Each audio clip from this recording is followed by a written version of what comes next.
Eyewitness News is your vaccine authority, and you keep sending us questions about the vaccine, and we continue to work to get you answers. Joining us live now is Dr. Lisa Cuchara, professor of biomedical sciences from Quinnipiac University. Doctor, thank you so much for being with us.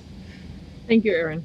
So let's get right to it. Mindy from Bristol is saying, I got my first vaccination dose, Moderna, and I had some pretty intense symptoms. When I get the second dose, should I expect to have the same reaction or even a worse reaction? So not necessarily. So in general, people who get the second dose can experience symptoms even when people didn't experience them on the first dose. But there's not necessarily a correlation that if you got it, that the next time you're going to get worse symptoms. Okay, well, that is good to know. Everyone is so unique. Each person you talk to really has a different reaction, so it's hard to tell how you will eventually end up reacting to it.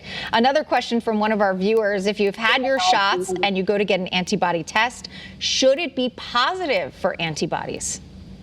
So it should be positive for antibodies. There's variables in how long it's been since you had your shot. So we have two things. We have the antibodies themselves, and then we actually have B cells that make the antibodies. So even if that titer goes down, there's still going to be those B cells that are there that could be reactivated by a booster or reactivated when we get exposed to the virus. There are a small percentage of people that might not make antibodies in response to a virus or response to a vaccine, but that would be a rare exception. Okay, good to know. This final question is coming from Lauren. My 20-year-old daughter just received J&J before they pulled it. Will she be able to get one of the other vaccines for a booster, even if they put J&J back online? So certainly the Johnson & Johnson is being under investigation right now. So this pause is not quite the same as it being pulled. And when they decide whether they're going to stop the pause or not, they're going to do that based on the safety data. Right now, there's been 6 adverse reactions in 7 million reactions, so it's less than 1 in a million. Your chances of having a clot from, say, oral birth control is 1 in 1,000.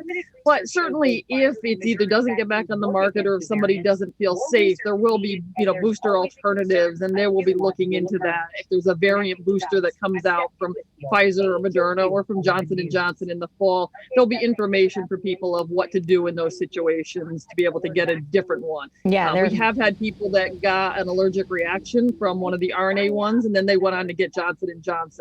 We generally don't want people to just mix and match, but under certain circumstances, certainly there will be that ability to be able to follow up with a subsequent vaccine. That makes a lot of sense. We're still waiting right now to learn a lot more about how long our immunity will last, and we're going to be hearing a lot more about these boosters in the coming months. Dr. Lisa Cuchara from Quinnipiac University, thank you so much.